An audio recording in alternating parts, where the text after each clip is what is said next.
దమ్ముంటే బీఆర్ఎస్ స్కామ్లను సిబిఐకి అప్పచెప్పండి బండి సంజయ్ సవాల్. మరి సిబిఐకి ఎందుకు అప్పచెప్పట్లేదు? సిబిఐకి అప్పచెప్పమని చెప్పేసి రాష్ట్ర ప్రభుత్వం ఎందుకు కోరడం లేదు? సిబిఐ విచారణ చేస్తే తప్పేంది? ఇవాళ ఈ స్కామ్లన్నిటికీ నిజంగానే మరి బండి సంజయ్ డిమాండ్ చేస్తున్నట్టుగా సిబిఐ పాత్ర ఉంటుంది కదా. ఎందుకంటే ఇవాళ చాలా విషయాలలో సిబిఐ ఎంట్రీ ఉన్నది. ఇలా ఈ ఫార్ములా రేస్లో ఇలా విదేశీ మారక ద్రవ్యం అంటే ఎక్స్చేంజ్ ఆఫ్ మనీ జరిగింది కాబట్టి అక్కడ ఫెమా ఉల్లంఘన జరిగింది. సో ఫెమా ఉల్లంఘన జరిగినప్పుడు ఖచ్చితంగా ఆ దాంట్లో ఈడీ ఎంటర్ అవుతుంది, సిబిఐ ఎంటర్ కావాల్సిందే.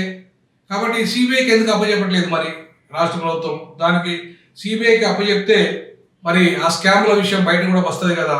మరి బండి సంజయ్ విషయం డిమాండ్ చేస్తున్నట్టుగా ఎందుకు సిబిఐకి అప్పచెప్పడం లేదనేది దానికి ఇవాళ రేవంత్ రెడ్డి ప్రభుత్వము ఖచ్చితంగా సమాధానం చెప్పాల్సిన అవసరం ఉంది. ఇక విషయానికి వస్తే మళ్ళీ బండి సంజయ్ ఇవాళ మరి నువ్వు సిబిఐకి అప్పచెప్పిన కేసులలో అంటే నీ పరిధిలో ఉన్న కేసులలో మీరేం చేస్తున్నావు? బండి సంజయ్ ఫోన్ ట్యాపింగ్ సిబిఐకి అప్పచెప్పాల్సిన అవసరం ఏంది? సిబిఐకి అప్పచెప్పాల్సిన అవసరం ఏంది? ఇవాళ సిబిఐకి అప్పచెప్తే రేపు మీరు శిక్షిస్తారని గ్యారంటీ ఏంది? ఇప్పటికే బీఆర్ఎస్తో మీరు కుమ్మక్కైనరు. బీఆర్ఎస్తో కుమ్మక్కైనలో మీరు సిబిఐకి అప్పచెప్తే అది ఎక్కడికో ఇవాళ ఆ దర్యాప్తు పేరు మీద దగా చేస్తే రేపు వాళ్ళకి శిక్షలు ఎట్లా పడతాయి?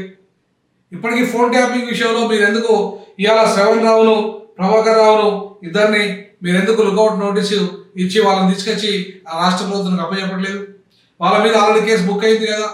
ఆ కేసులోనే కొద్దిమంది ఇప్పటిదాకా 10 నెలలుగా జైల్లో ఉండి మొన్ననే బెయిల్ మీద వచ్చారు కదా. మరి ఇలా బండి సంజయ్ నీకు దమ్ముంటే ఆ పని ఎందుకు చేయడం లేదు? నువ్వు ఇవాళ ఒక కేంద్ర మంత్రివి, అందులో హోంశాఖ మంత్రివి, సహాయ మంత్రిగా ఉన్నావు. మరి నీకు దమ్ము లేదా? వాళ్ళ పట్టుకరాలేవా? నీ మోడీకి దమ్ము లేదా? ఇవాళ ఎవరైతే ఇల్లీగల్ మైగ్రెంట్స్ అమెరికాలో ఉంటారో వాళ్ళని వేడిలేసి తీసుకొస్తున్నారు. ఆ ట్రంప్ పంపిస్తున్నాడు. ఆయన మీకు సిగ్గు లేకుండా మీరు ట్రంప్కు మద్దతు ఇస్తున్నారు. ఆయన కూడా మీరు ట్రంప్ను సమర్థిస్తున్నారు. మరి క్రిమినల్స్ ఎందుకు పట్టుకు రావట్లేదు మీరు? నీకు దమ్ము లేదా బండి సంజయ్? మరి వాళ్ళ నువ్వు సిబిఐకి దమ్ముంటే అప్పచెప్పాలన్నప్పుడు నీకు దమ్ము లేదా వాళ్ళని తీసుకురావడానికి? శ్రవణ్ రావును ప్రభాకర్ రావును బండి సంజయ్ నీకు దమ్ముంటే పట్టుకురావాలని రాష్ట్ర ప్రభుత్వం అప్పచెప్పు. ఇవాళ ఎందుకు తీసుకపోయింది ఈ ఫార్ములా కేసులో? మీ ఈడీ వచ్చి ఎందుకు ఫైల్ పట్టుకపోయింది? ఇలా రేవంత్ రెడ్డి అడుగుతున్న ప్రశ్నలకు సమానమైంది బండి సంజయ్ అనేది. ఎందుకు సిబిఐ దగ్గర ఉన్న ఫైళ్లను మీరు ఎందుకు పట్టుకపోయారు ఈడీ? అంటే ఇవాళ కేసులు పక్కదారి పట్టించి ఇవాళ వాళ్ళని రక్షించడానికే కదా. ఇవాళ కేటీఆర్ కేసీఆర్ అందరూ జైలుకు పోయేటోళ్ళను రక్షించి ఇలా అమెరికాకి ఎందుకు పోతున్నాడు కేసీఆర్?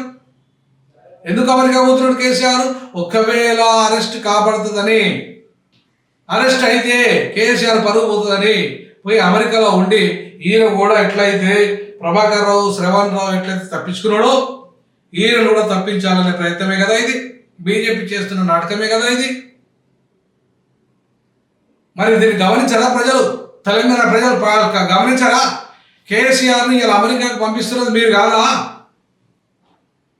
కేసీఆర్ను ఇలా అరెస్ట్ కాకుండా చూస్తున్నది మీరు కాదా? కేసీఆర్ కేటీఆర్ కవిత అలాగే హరీష్ రావును ఇలా రక్షిస్తున్నది బీజేపీ కాదా?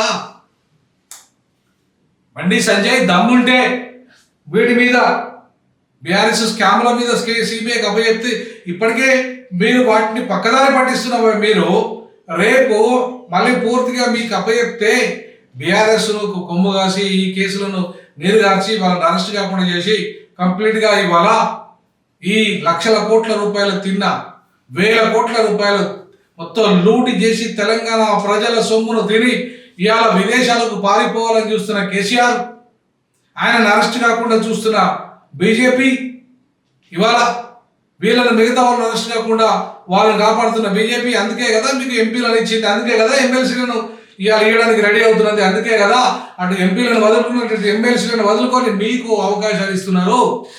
మిమ్మల్ని ఎట్లా నమ్ముతారు బండి సంజయ్?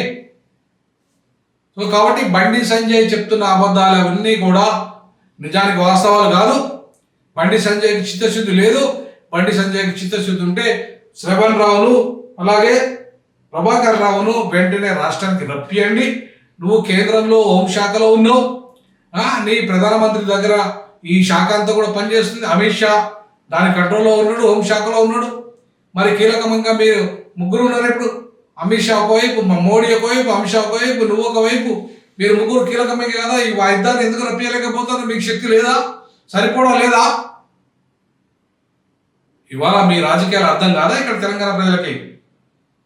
మీ మతతత్వ కులతత్వ రాజకీయాలు ఇలా ప్రజలకు అర్థం కావా? బీసీని పాపం బీసీని ముఖ్యమంత్రి చేస్తాను కనీసం రాజా సింగ్ను బీజేపీ లీడర్గా కూడా చేయలేదు మీరు. పాపం రాజా సింగ్ అంతగానో పార్టీని పట్టుకుంటే ఇలా రాజా సింగ్ పరిస్థితి ఏంటిది? రాజా సింగ్ ఇవాళ ఏం కావాలి? ఆయన సైద్ధాంతిక పునాది మీద పాపం పార్టీని ఇలా బతికించింది ఆయన కాదా?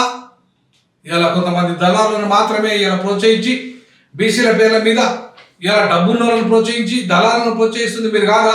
100 కోట్లకి ఎదిగిపోయింది నువ్వు కాదా? బండి సంజయ్ ఎన్నికలు వచ్చినాయి సైద్ధాంతిక పునాది మీద. ఒకవేళ నువ్వు పార్టీలో ఉంటే నీకు 100 కోట్ల ఎన్నికలు వచ్చినాయి. కాబట్టి బండి సంజయ్ నాటకాలు ఆపు. ఇక నీ బండారం అంతా తెలుసు ఈ తెలంగాణ సమాజానికి. ఖచ్చితంగా బీజేపీ బండారం, నీ బండారం బయటపడే రోజు దగ్గరలోనే ఉంది. ఆ రేవంత్ రెడ్డి ఏమో ఆషామేషి మంచి కాదు. ఇవాళ మీ బండారాన్ని బయట పెట్టడానికి ఆయన కూడా సిద్ధమైండు. ఇవాళ జాతీయ పార్టీ అది మీది జాతీయ పార్టీ, మీరు కేంద్రంలో 11-12 సంవత్సరాలు అధికారంలో పార్టీ. మీరు వర్గీకరణ చేయరు, చట్టం చేయరు, వర్గీకరణ. మీరు బీసీలకు మీ బీసీ ప్రధానమంత్రి చెప్పుకుని బీసీలకు న్యాయం చేయరు. నువ్వు ఒక బీసీ మంత్రి వర్గంలో ఉన్నావు. బీసీలకు విద్యా ఉద్యోగ రంగంలో రాజకీయ రంగంలో వాటా అయ్యావు. వాళ్ళకు ప్రత్యేకంగా ఒక మంత్రిత్వ శాఖను ఏర్పాటు చేయవు. ఇవన్నీ చాతగాని పనులు చేసుకుంటా ఇవాళ కేవలము నువ్వు దమ్ముంటే బీఆర్ఎస్ స్కామ్లను సిబిఐకి అప్పచెప్పిన కేసులను ఏమైనాయి? అలా శిక్ష చేశారా మీరేమన్నా? ఇవాళ కవిత దర్యాప్తు కేసు అక్కడ ఢిల్లీలో జరిగింది కాబట్టి ఇవాళ ఆమె జైలుకు పోయింది. లేకపోతే ఇక్కడ కనుక అయి ఉంటే ఆమె జైలుకు పోయేది కాదు. కాబట్టి ఖచ్చితంగా ఇవాళ బీఆర్ఎస్ బీజేపీ బీఆర్ఎస్ కుమ్మక్క రాజకీయాలకు అయితే పాల్పడ్డారో బండి సంజయ్ నీకు దమ్ముంటే ఇవాళ ప్రభాకర్ రావు శ్రవణ్ రావును ఇవాళ తెలంగాణకు అప్పచెప్పు. అప్పుడు వాళ్ళని శిక్షించకపోతే రేవంత్ రెడ్డి సంగతి ఏదో మేము చూస్తాం. ఖచ్చితంగా తెలంగాణ ప్రజలు చూసుకుంటారు ఆ విషయం అని ఇవాళ D6 భావిస్తుంది. జై భీమ్, జై పూలే, జై పీ.